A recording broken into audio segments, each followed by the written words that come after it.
Est-ce que vous pouvez nous donner un chiffre? Parce que j'imagine que vous l'avez calculé, votre programme, de dépenses. Ça va coûter combien tout ça? Il faut donc que je trouve 16 milliards, sans compter la baisse du prix du médicament, pour amener à 100% payé par la sécurité sociale. Premièrement, nous supprimons les dépassements d'honoraires chez les médecins. 8 milliards d'euros. Ça coûte 6 milliards 5 d'euros de frais de gestion pour les complémentaires. En ramenant dans la Sécu, évidemment, tout le personnel, mais en ramenant tout le personnel dans la sécurité sociale, qui permettrait de travailler plus tranquillement, ça vous donne 6,5 milliards à ajouter aux 8 que je vous ai dit tout à l'heure. Nous voici déjà rendus à 14. Il y a 3,5 milliards d'euros d'exonération de cotisations sociales en faveur des complémentaires santé. Je les reprends. Égal, un peu plus que ce qu'il y a besoin, 17 milliards. Donc il ne faut pas dire ce n'est pas possible. Vous savez quelle est la durée moyenne d'un titre de dette en France? C'est 7 ans et 31 jours. Ce qui signifie que si on rapporte le total de la dette, qui est aujourd'hui de 2000 milliards, à sa durée de remboursement, nous ne sommes pas à 100% du PIB d'une année, nous sommes à 12% du total de la période considérée, c'est-à-dire rien. Autrement dit, la dette n'est inquiétante que suivant la façon avec laquelle vous calculez.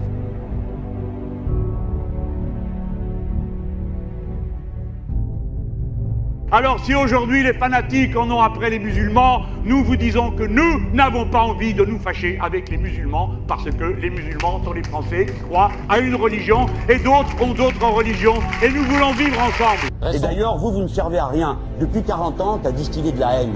Voilà tout ce que vous faites. Voilà la seule utilité. Regardez-moi quand je vous parle, madame. Alors, vous pouvez tout de même accepter ça.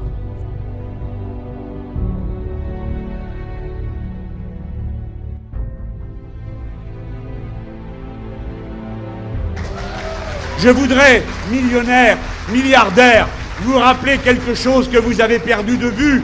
Vous êtes des êtres humains. Il est donc absurde que vous puissiez penser que vous avez des besoins personnels 500 ou 1000 fois supérieurs à ceux du commun des mortels. Le modèle que vous défendez, nous tournerons la page.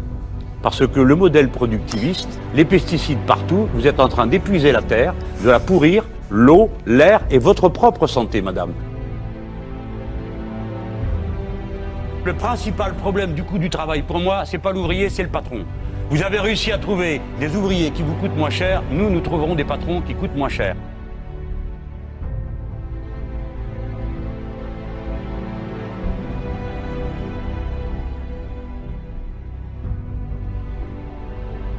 Ils accumulent. Il y a toujours plus de millionnaires dans ce pays. On vous dit alors, vous voyez, tout va bien. Mais il y a toujours plus de pauvres. Une masse immense de pauvres. Oui, il faut que quelqu'un dans cette élection parle des pauvres gens et des pauvres en général. Regardez de près ce qui va vous arriver si vous ne faites pas le choix qu'on tourne la page de cette période épouvantable où on a cru qu'en compressant les salaires et en poussant sans arrêt les gens dans le dos, en leur tendant les bras, on ferait décoller magiquement l'économie et la production. C'est tout le contraire qui s'est produit. Ça fait 20 ans que ça dure. Est-ce que c'est pas le moment d'arrêter ça? Est-ce que c'est pas le moment de dire que le problème, c'est celui de ceux qui se gavent? Ce n'est pas le problème de l'immigré, ce n'est pas le problème de celui qui n'a pas votre religion. Le problème, c'est le banquier. Le problème, c'est Mullier. Voilà le problème. Il a un nom, il a une adresse. Pendant ce temps-là, il y a des gens qui crèvent de faim dans ce pays, qui sont pauvres, de la faute de tout le monde et de la faute qu'on les oublie. Non, madame, pas de tout le monde, de ceux qui prennent tout et ne laissent rien aux autres. Bien sûr. Et ça donc vous écorche la bouche de parler de capitalisme?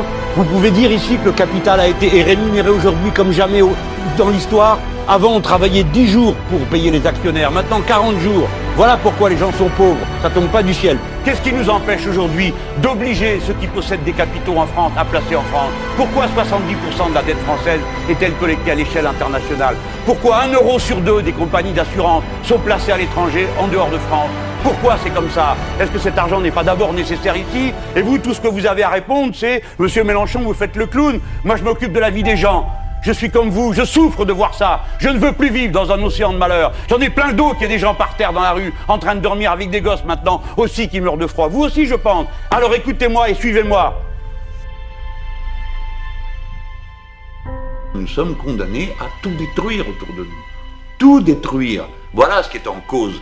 C'est pas que j'aille le dire dans Gala, ni non plus que, comme on me dit stupidement, vous cherchez à prendre la part de marché des écolos. Ah, mais heureusement que tout le monde doit être écolo. Mais la part de marché des écolos, j'aime vous dire, ça fait pas grand-chose. C'est pas le sujet aujourd'hui. Il faut que tout le monde devienne écologiste, c'est-à-dire comprenne l'importance de cette question. C'est pas devenu une question au milieu du programme, c'est une question qui doit être centrale. Si nous ne faisons rien, l'écosystème va être détruit.